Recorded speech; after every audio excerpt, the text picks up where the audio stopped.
नमस्कार मंडळी, healthy food कट्ट्यावर सगळ्यांचं खूप स्वागत. आज मी लिंबाच्या रसाची अगदी चटपटीत, दिसायला छान दिसणारी, बघता क्षणी करावीशी वाटणारी आणि लगेच खावीशी वाटणारी अशी दोन रेसिपी मी तुम्हाला दाखवणार आहे. तर त्याच्यासाठी हा एक 7-8 लिंबाचा रस मी काढून घेतलेला आहे. हा लिंबाचा रस मी आता गाळून घेणार आहे. हे बघा, या बाउलमध्ये साधारण अर्धा बाउल हा लिंबाचा रस आहे.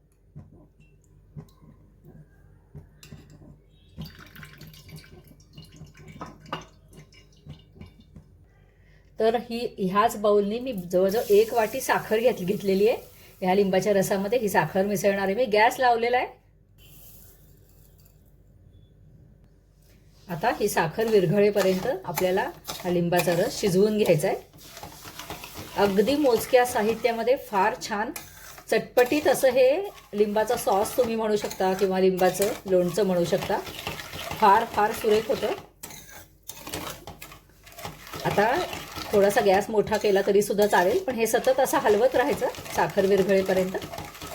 लिंबाच्या रसात साखर विरघळायला थोडासा वेळ लागतो, पण सतत हलवत आपण ही साखर व्यवस्थित विरघळून घ्यायची आहे. याच्याऐवजी तुम्ही जर पिठी साखर घेतली तर हेच काम खूप झटपट होईल. साखर पूर्णपणे विरघळलेली आहे. आता ह्याच्यामध्ये आपण घालूया मीठ. मीठ चवीप्रमाणे घाला. या रेसिपीसाठी किंवा या लोणच्यासाठी कुठल्याही प्रिझर्वेटिव्हची गरज नाही आहे, तेलाची गरज नाही आहे, शिवाय हे फ्रीजमध्ये सुद्धा ठेवायची गरज नाही आहे. तर ह्याच्यामध्ये आपण घातलंय मीठ. त्यानंतर रंगाचं जे तिखट असतं, म्हणजे आपण बॅडगीचं किंवा काश्मीरी मिरचीचं जे तिखट असतं तर ते घालायचं आहे. हे बघा, हे मी 1-1.5 चमचा घालतीये. हे घरीच केलेलं तिखट आहे, त्याच्यामुळे अजिबात तिखट नाही हे मला माहिती आहे. आणि तुम्ही तुमच्या तिखटाच्या आवडीनुसार, चवीनुसार त्याच्यामध्ये साधं तिखट घालू शकता. तर आता हे तिखट मी घालून घेतलेलं आहे.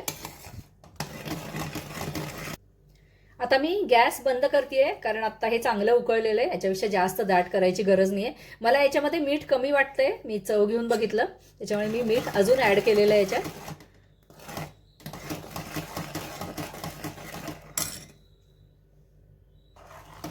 चव घेऊन बघितली मी. मस्त, म्हणजे फार सुरेख चव आली अगदी. आता ह्याच लोणच्याचे मी 2 प्रकार करणार आहे. तर ह्याच्यातला थोडा जो हा लिंबाचा सॉस जो आपला तयार झालेला आहे, तर तो मी एका बाउलमध्ये काढून घेतेय.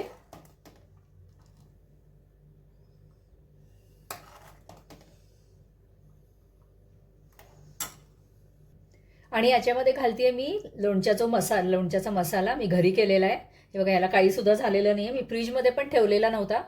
मस्त होतो, अगदी चविष्ट.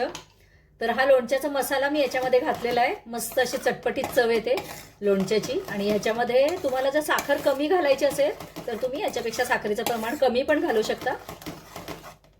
तर आता मी लोणच्याचा मसाला घातलेला असल्यामुळे ह्याच्यामध्ये पण थोडंसं मीठ आहे, तिखट आहे, हळद, हिंग सगळंच घातलेलं आहे. त्याच्यामुळे मी वरून काही घातलेलं नाही, पण तुम्ही चव बघून ह्याच्यामध्ये जर तुम्हाला अजून काही मसाले ॲड करायचे असतील तर तुम्ही ॲड करू शकता. तर आता हे बघा, किती झटपट हे आपलं लिंबाचं लोणचं जे आहे तर ते तयार झालेलं आहे. आणि आता हे जे मी काढून ठेवलेलं, मी तुम्हाला म्हटलं की याच्यामध्ये मी थोडंसं काढून ठेवते. तर ह्याच्यामध्ये मी आता काळं मीठ घालणार आहे. आणि ताजी केलेली अशी जिऱ्याची पूड घालतीये. म्हणजे हा आपला उपासाचा लोणच्याचा, म्हणजे उपासाचा लिंबाचा सॉस तयार झालाय. थोडंसं काळं मीठ आणि जिऱ्याची पूड घातली की ह्या लोणच्याला खूप मस्त चव येते. फक्त मिक्स करून घेऊया. आहे की नाही मंडळी, झटपट आणि अतिशय चटपटीत अशा 2 रेसिपी. तर लिंब जर तुमच्याकडे भरपूर असतील, कारण या दिवसामध्ये खूप छान लिंब मार्केटमध्ये येतात आणि खूप स्वस्त पण असतात. तर हे जर तुम्ही असं करून ठेवलं ना, तर कुठल्याही पराठ्याबरोबर, पोळी, भाकरी, खिचडी, वरण भात कशाही बरोबर हे खूप छान लागतं. तर हे जेव्हा गार होईल तेव्हा हे मी बरणीत भरून ठेवीन. मी आधी जसं म्हटलं तसं फ्रीजमध्ये ठेवायची गरज नाही आहे. तर मंडळी, ही जे झटपट होणाऱ्या ह्या 2 रेसिपी जर तुम्हाला आवडल्या असतील तर लाईक, शेअर आणि सबस्क्राईब करा. धन्यवाद. मंडळी, हे आपलं लोणचं तयार झालेलं आहे. आणि हे गार झाल्यावर हे बघा मी भरून घेतलेलं आहे. इतकं मस्त चवीला झालेलं आहे. अगदी अफलातून भन्नाट चव आलेली याची. फक्त एक करताना थोडं लक्षात ठेवायचं, मी तुम्हाला सांगते. कारण काय झालं, मी जेव्हा गॅस बंद करायच्या आधी मसाले घालेपर्यंत माझा हे जे लिंबाचं लोणचं आहे ना ते खूप घट्ट झालं होतं. तर आता त्याच्यामध्ये मी परत 2 लिंबाचा रस काढला आणि याच्यामध्ये थोडा घातला आणि थोडा ह्या उपवासाच्या सॉसमध्ये पण घातलेला आहे.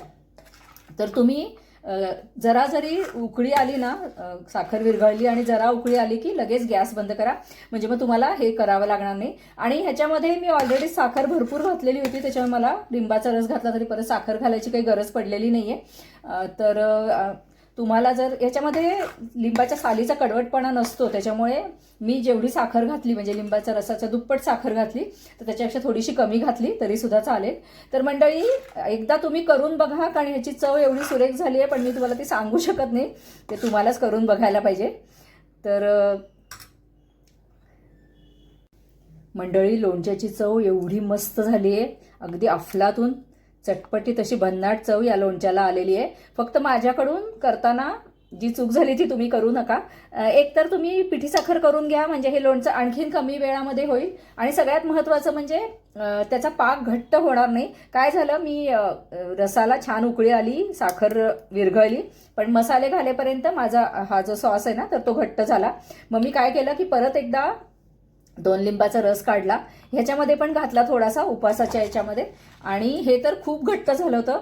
हे अगदी 1 मिनिटभर फक्त मी गॅसवर ठेवलं आणि ह्याच्यामध्ये पण थोडासा लिंबाचा रस घातला. आणि आता मात्र हे बघा अगदी खूप सुरेख असं आपलं बिन उपवासाचं लिंबाचा सॉस तयार झालेला आहे. याच्यामध्ये मी लोणच्याचा मसाला घातलेला आहे आणि तो घरीच केलेला असल्यामुळे त्याची पण चव खूप भन्नाट आलेली आहे. आता ते किती छान झालं हे मी तुम्हाला दाखवू नाही शकत, तर तुम्हीच हे लोणचं करून बघा आणि कसं करायचं ते आता आपण बघूया.